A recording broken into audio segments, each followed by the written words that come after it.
Hi, it's Dr. Liz Cat Vet. We're talking about a really important topic today, obesity, and it's a really common problem we see in the clinic. Have you ever struggled to get your cat to lose weight and feel like you've tried everything? Wouldn't it be good if there was a magic pill? Stay to the end of the video to find out the future research for cats around weight loss. I'm going to talk today about why weight is important, why do vets care about this stuff, how to tell if your cat is fat, common myths about weight loss, more about the study around Ozempic for cats, and what practical tips you can do right now to help your cat live their best life. Do you ever feel judged when you go to the vet? Why do we care about this? It's one of the big markers we check for. So it's actually the first thing I'll do in the physical examination is weigh them. And because it is such an important marker for health. One of the reasons we care is it increases their risk for diabetes mellitus. Also osteoarthritis, which is a really under-recognized disease in cats. And one that you really might be interested to know is it is all to do with longevity. There's studies showing that being a more lean weight will increase their lifespan. How do you actually tell if your cat is fat? So these charts are readily available, and this is something we are assessing every health check, which look at the body condition score. So 4 to 5 out of 9 is ideal. We also look at in cat practice the muscle condition score because the signs are different with muscle loss versus weight loss. If you didn't already know, Maisie's got terminal liver cancer, and the only sign that she was unwell was weight loss. So it's a bit of a myth, I suppose, that weight loss is always good. Sweet girl. Look at her face. So I wanted to show you, she still has a little bit of a pouch here, the primordial pouch. So that doesn't, having this little pouch in their tummy area doesn't mean that they're fat, but you can really tell she's underweight. You can feel her spine sticking out and also the bones in her head a little bit.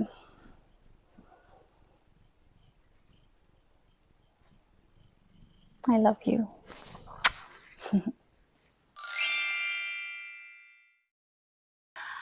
But I'm only feeding this much. It's one of the biggest things I hear, and one of the things that we find is actually it's not true. Cats have a way of telling you they're hungry even when they might not be. They might just want to play, want some attention, or they might just want to eat their small little regular meals. That is natural for them, at least 10 little meals a day. However, sometimes there's not good communication amongst the pet parents as to who's fed and who hasn't, and it is about portion control, same as in people.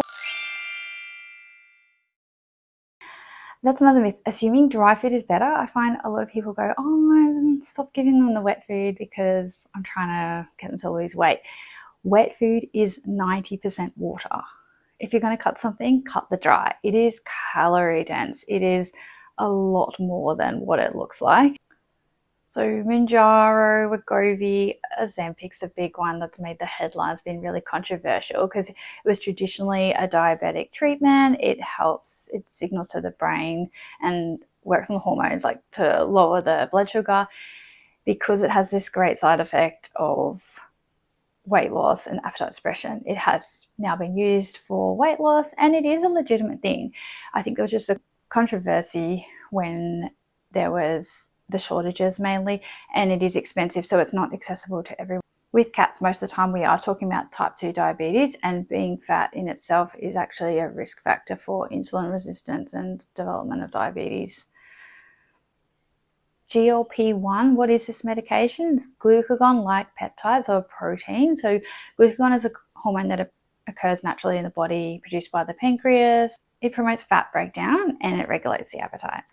Results haven't been released yet, but there is a study ongoing in Cornell University about what Ozempic could look like in cats, and it's going to be an implant that lasts for 6 months, which is just absolutely fantastic.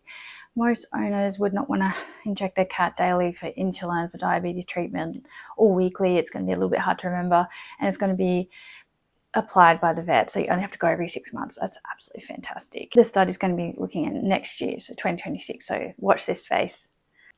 What can you do now about weight loss? Like, have you tried everything? Have you tried some of the satiating diets that actually help your cat feel full? There are some of the bigger known brands that do these diets, and I generally find good results with them, but there are going to be the subset of cats that will need this medication one day, and it is very exciting. However, making sure we actually have tried everything, making sure we're communicating, we're not double feeding, cutting back on that dry. Now, really important, we do not want them to lose weight rapidly. That can cause a secondary issue called hepatic lipidosis. It's not something we see a lot here in Australia for some reason, environmental genetics. It is something they do see in the United States, so definitely be aware of that one. No rapid weight loss. It's got to be up to 1% of body weight per day. So, tip, find out from your vet, what's a goal weight? Is it 5 kilos? Is it 4 kilos? Is it 6 kilos? Do you have a bigger cat?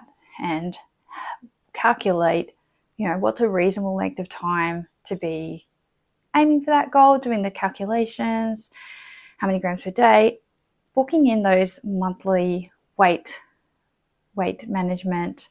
It can be a free checkup with a nurse. You can even do it at home. If your cat really doesn't travel well, you live a long way from the vet, it's not going to be as accurate. You can even get those baby scales depending on how dedicated you are. Making sure that your cat is getting some activity. Obviously, it's not like dogs, you can't take them for a walk. Or you can. Some cats you can leash train, but it's going to be a lot harder to do. Exercise is doable. Making sure you're playing with your cats. Check out my video about DIY cat toys. It doesn't have to be expensive. You don't have to invest a lot of time and money, but just getting your cat active prior to eating, mimicking that natural prey behavior. They've got to catch their food before eating it. Substitute some wet food with dry if you're not already doing that. Limit the treats, so making sure that what you are feeding is the optimal calorie. You've probably already tried the lightweight diets, but if you haven't, definitely get onto that. Treats should be up to 10% of total calories per day, and definitely take into account them when you're calculating the overall calorie requirement. If you need help with that, definitely let me know in the comments below. Puzzle feeding is a really good one. So even if you don't have the time to always play with them, they can be actually hunting their food in those little mouse feeders that they've got to find, or even just something simple like a empty toilet roll, hide their food in there, so they've got to work for it. And that is actually really good for their mental health as well. Having some outdoor time. So in Australia, we do have a lot of outdoor cats and viruses and things like that. And we do definitely advocate for indoor lifestyle and being safer in terms of risks, health. However, it's not so good for their mental health. So really want to invest into a outdoor enclosure. You can get portable ones if you're renting. If you own a place, you can set up a big area that's permanent and have access to it. It's going to be great for their mental health, which in turn is going to be great for their physical health, and you can't go wrong really.